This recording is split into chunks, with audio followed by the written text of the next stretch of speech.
Hi guys, this is Jean from Happy Indulgence and I am back! Oh my gosh, it has been quite a while since I was able to upload a video from YouTube, and for anyone who has been keeping up to date on Twitter or Instagram, it's because I fell really ill during September. September was pretty much the worst month of the year that I've had so far, and probably one of the worst months I've ever had actually. And that's because during September I was really ill. Probably for about 4 weeks I could not get out of bed. I was vomiting every day. I couldn't even keep fluids down, and I actually visited the hospital 3 times because I had to get an IV drip just to make sure that I wasn't too dehydrated.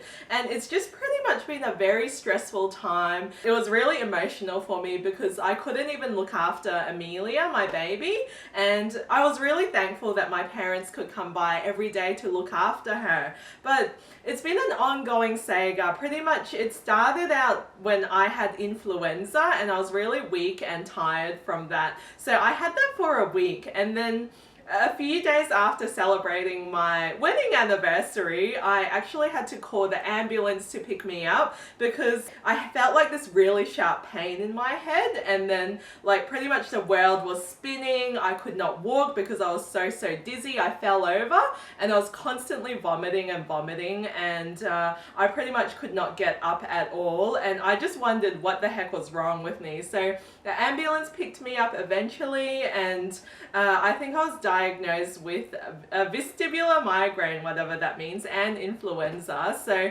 that means I had like a migraine with vertigo, and it took about maybe a week or 2 for that to subside, and then I was still vomiting, so I could not keep any food down, and it was just like a really stressful experience. Even now, the doctor doesn't 100% know what's going on, so I'm still going through ongoing tests. So yeah, it's just been a really stressful experience, but the main thing now is that I'm able to get out of bed. I'm feeling a lot better, obviously, to be able to film, and I can look after Amelia again, which is the main thing. Hopefully they'll know what's going on soon. It's just been like an ongoing saga of trialing and testing medication and stuff like that.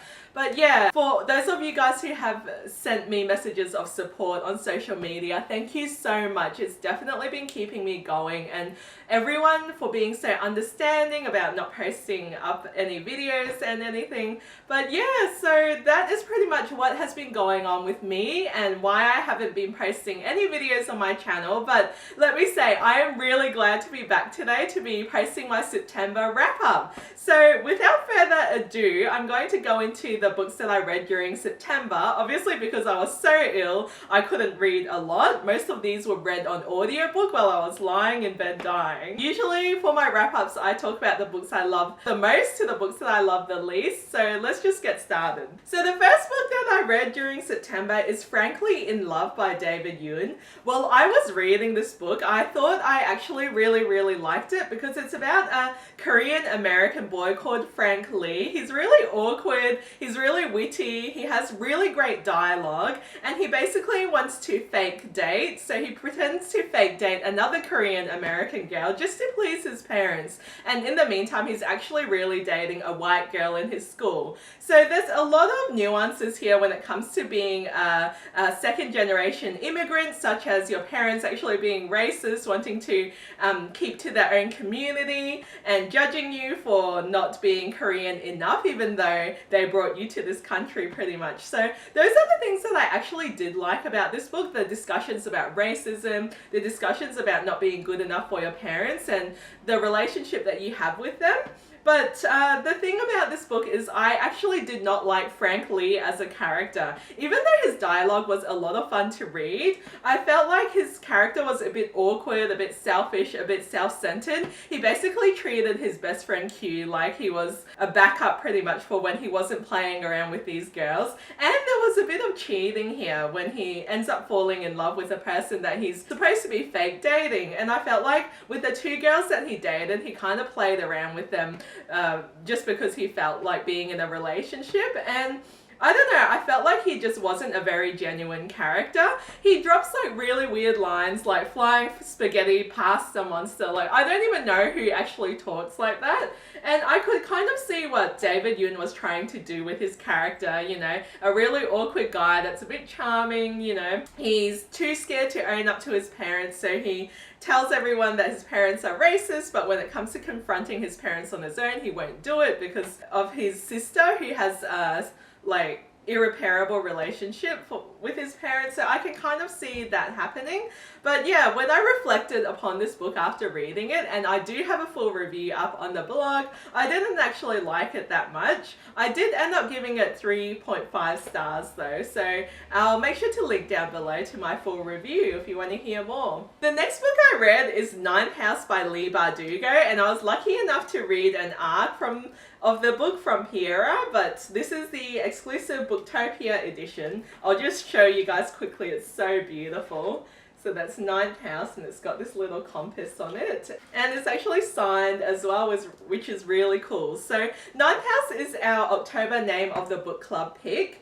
And we picked this one because it's an adult read about secret societies, about witchcraft and the occult, and about revenge and pretty much owning it to the privilege. There's a lot about Yale and there's a lot of college lingo in this one. So I actually really struggled with the first 200 pages of this book because I felt like it read like a Yale documentary. Like you had to go to Yale to really find out what the heck it was talking about. I thought the secret societies and all of that would be a lot more interesting than it was actually presented as. Like the talk about the college stuff and the secret societies, it really bogged down the start of the book, and I felt like I didn't really know Alex Stern as a character until all that world building was set aside. Obviously being Australian, I don't know a lot about American college stuff other than what you see in movies. So Leigh Bardugo pretty much drops you into this world and you're expected to know what the heck she's going on about. So I thought I would enjoy the whole college secret society stuff a lot more, but I didn't. But what I really did like about this book is Alex Stern as a character. She will basically stick it to you, and she does that in this book, and it's really rewarding to see her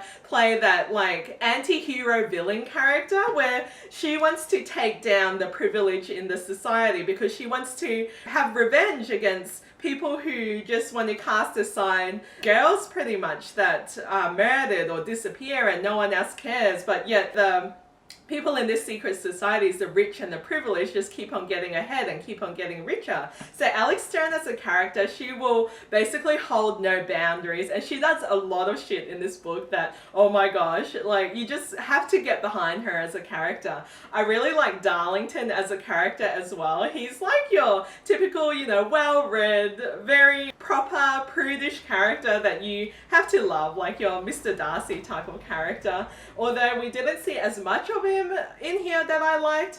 And for a book about the occult and about witchery and witchcraft, I kind of expected to have a lot more of that, but it's kind of like dropped into the world. And Alex herself, she can see ghosts and dead people basically, but there was like less of the Yale terminology and more of that stuff. I think I would have liked it a lot more. There are a lot of trigger warnings, so I'll leave the trigger warnings down below if you're interested. I know not everyone is, but they say this is definitely not a YA book. Obviously Leigh Bardugo has written the Grisha trilogy and a lot of other YA books. This book reads very, very different to that. So it's an adult read. There's a lot of complicated lingo in amongst all the Yale and college lingo. I struggled with it at the start, but yeah, after I got to the end, I was like, yes, that was such a rewarding and empowering read, and I can see why it was really cathartic for her to write as well. There are trigger warnings in here for child rape and sexual abuse, which I actually really struggled with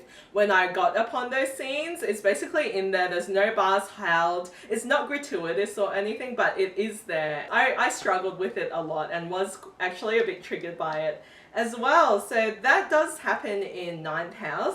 Overall, when I look upon Ninth House, I probably give it a 3.5. Like, if I didn't struggle as much as I did with it as at the start, I think I would have rated it a lot higher. But yeah, I really liked it and I can't wait for the next book. Next book I read was actually my reread of Godsgrave, and I reread this book on audiobooks before I went into Darkdawn. So obviously with Godsgrave, I loved it. I'm not going to go too much into it because it was my reread and it is a sequel. If you haven't read Nevernight, I don't know why you haven't yet, but I really enjoyed my reread of this and the Gladiati and getting to know them again and seeing Mia own it and become the champion of the Gladiati. And the ending, I could remember why I was so distraught after the ending, because it's a huge cliffhanger, right? And all your characters are just all over the place and you don't know who's alive and who's not and what's going to happen to them. So I'm really glad I had Darkdawn on hand to get back into. So Darkdawn, what did I think about Darkdawn? I really like this, guys. It's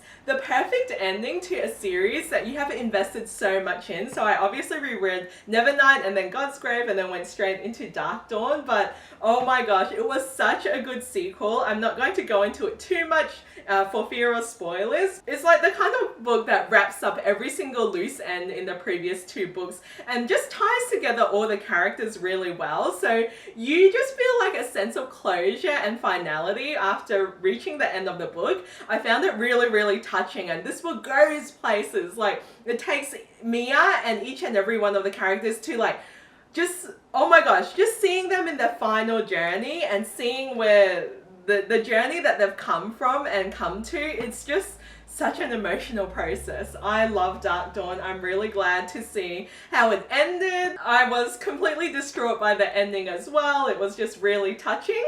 And oh my gosh, this book, holy moly, it just goes places and it just takes you all the way there to the final ending. And yeah, I love Darkdawn. It's really hard not to spoil it, but anyway, I gave Darkdawn 5 stars, obviously. And I actually read this one when I had a fever and when I was in the middle of having a flu, and I'm like, oh my gosh, this book is way too intense for that moment. So make sure that you are feeling well before you get into Darkdawn, because it is a very emotional book.